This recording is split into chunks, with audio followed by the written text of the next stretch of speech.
Fear the Walking Dead Season 3, Episode 3, TEOTWAWKI. This was a pretty interesting episode. I like how they kind of, it was slow paced, but at the same time they did some pretty good stuff in there. They built up a lot of the characters, both old and new. We got to see, mostly, everyone's kind of blending into this new location. We have the family at the farm. We have Alicia going to visit, or basically she goes to like the little Bible study thing, but she ends up just hanging out with the younger characters.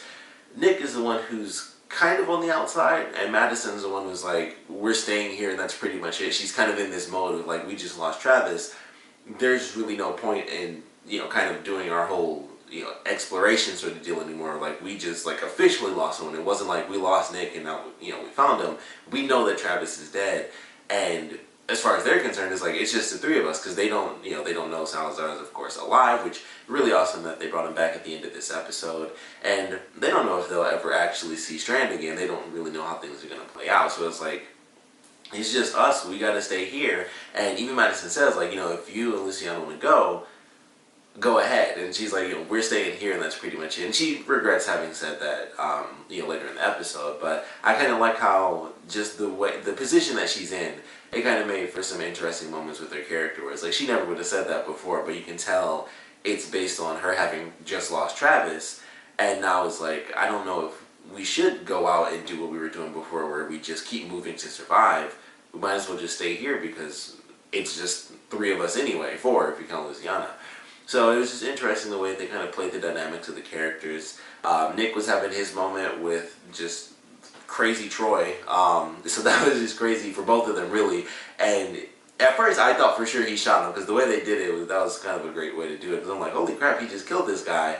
But he shoots him, he shoots next to his face, and then he tries to like tear up his journal, and he's laughing like a maniac, and Troy's like, I think we can be friends now. So I'm like, I feel like they might actually end up being friends in some really weird way. Like, they're sharing some crazy similarities, like Nick having been an addict, and Troy being whatever the heck Troy is, who's like emotionally beat down by an abusive father and a drunk mother who also hated him for actually helping her as she was going through like the final stages of her life. And it's just crazy. It's like, this kid really suffered a lot, and that's why he is the way that he is. It's because of his parents. So I feel like they might have some odd connection. We'll see how that plays out, but ultimately they don't end up killing each other. So it's like, all right, we'll see what happens there. But I like how the elements were just very interesting, and things are just a little weird with what was happening in the episode, and the family being like the outsiders, like the guy calling them freeloaders in the beginning and stuff like that. But of course, no one really knows what Troy did, so there's like a lot of elements there. And of course, they still have this mystery as to who in the world attacked the helicopter. We find out by the end of the episode that one of their outposts has been completely wiped out, seemingly at least. Like, people went out to the outpost and they haven't heard back. So I would assume the outpost was wiped out. The first search party that went out to the outpost was wiped out. So things aren't good. They have some group coming after them. And by the end, Madison decides to volunteer to go out on this mission with some other people. So we'll get to see that play out in the next episode. But I like the elements of what they did, building them up inside of this, small little space. It was like they're in this, this encampment of people who are, this guy who was a doomsday prepper who even had the videos. I love the way it started, where they have the video and they have like the music playing. Because normally, I think I mentioned in the last episode, like how I love the opening. And they have like just the stupid commercial music playing over the opening. I was like, that's just really silly. But I like the way they did that, and we get to see like the kind of the outtakes, where it's like, it's not that happy stuff where it's like, oh, it's so perfect and everything.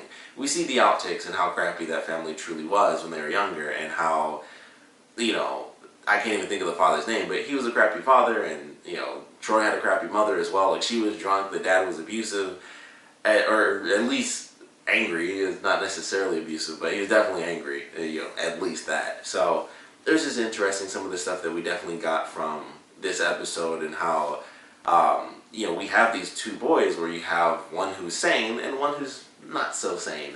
But the whole thing is like, well, we have to run this together when Dad's gone. And that's kind of how things are supposed to play out. But Troy's crazy, so I don't know if that'll happen. I don't know, it's hard to say. This might get to the point where he ends up killing his brother. It's hard to really say at this point, but I'm just like, I don't know. You always have that person that you worry about. And when when you see that in the show where it's like, this person's really crazy and they have that one person that cares about them, the one person that cares tends to end up in a lot of danger because of the person they care about. Like, the person they care about goes crazy and they end up killing them. So I feel like that might be where we're headed. If things kind of progress, but we'll just have to kind of wait and see there. But of course we have our other storyline with Strand. He's just, driving, he ends up going to this dam, and it turns out that he knows the guy who's kind of in charge of things, and the guy's name is Dante. And that doesn't play out like he thought it would. Because I was wondering, I was like, well, how does this get from, the guy definitely knows who he is, to the scene in the trailer where he's about to get, like, tossed over and everything.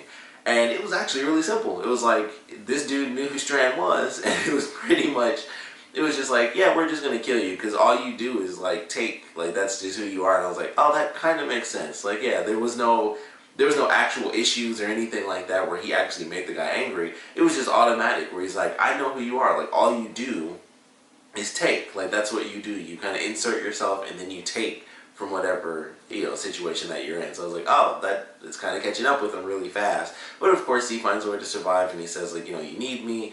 You're basically, you're selling too close to your source, so you're kind of begging for an attack.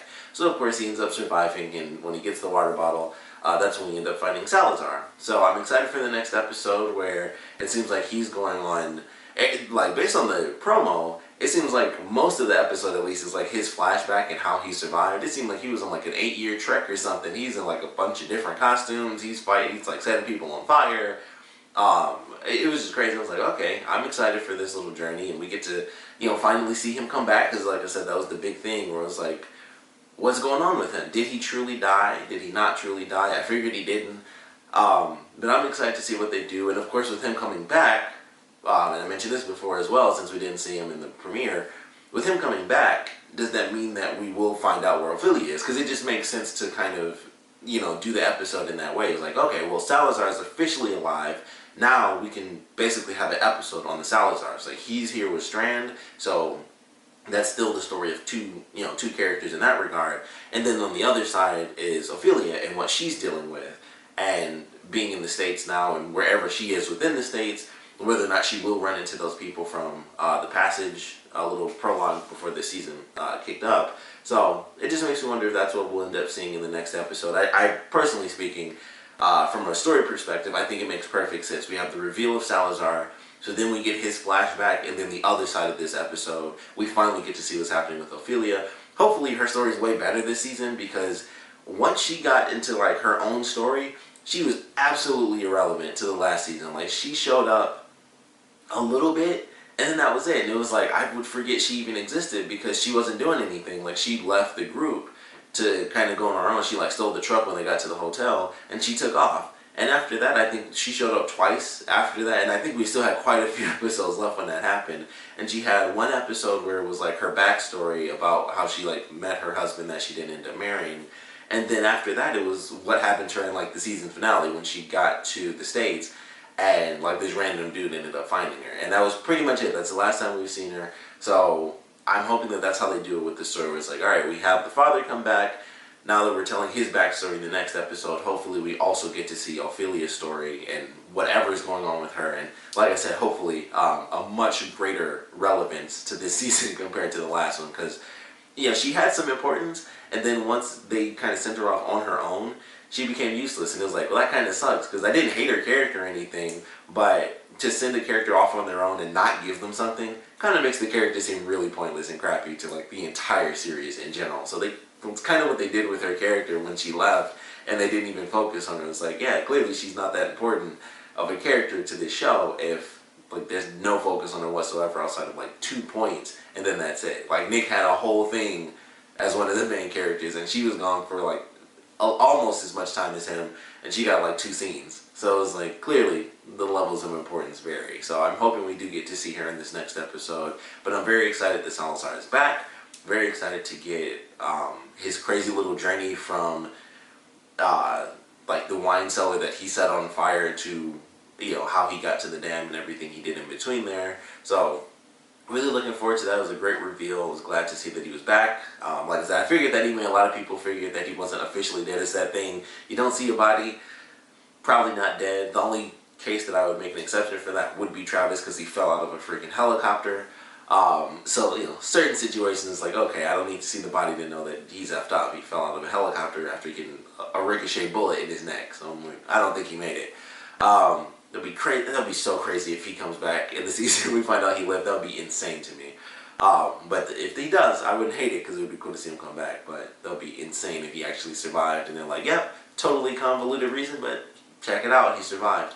But for now, we got a character making his return. Maybe we'll get to see his daughter make a return in the next episode. But of course, I would love to know what you guys thought about this episode, so please comment below. Let me know your favorite parts, or least favorite parts about it. And of course, with Salazar making his grand return, I want to know how you guys feel about that. Did you believe that he never died anyway? Was it kind of like me, where it's like you didn't see the body?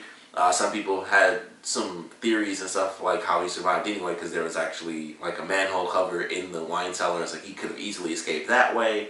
So I'd love to know how you guys felt about that, if you think it's convoluted or just like crazy how he could have survived. I'm sure it will most likely be the manhole cover thing, because that just seems like a simple way for him to escape, just through the sewers, and then he's out.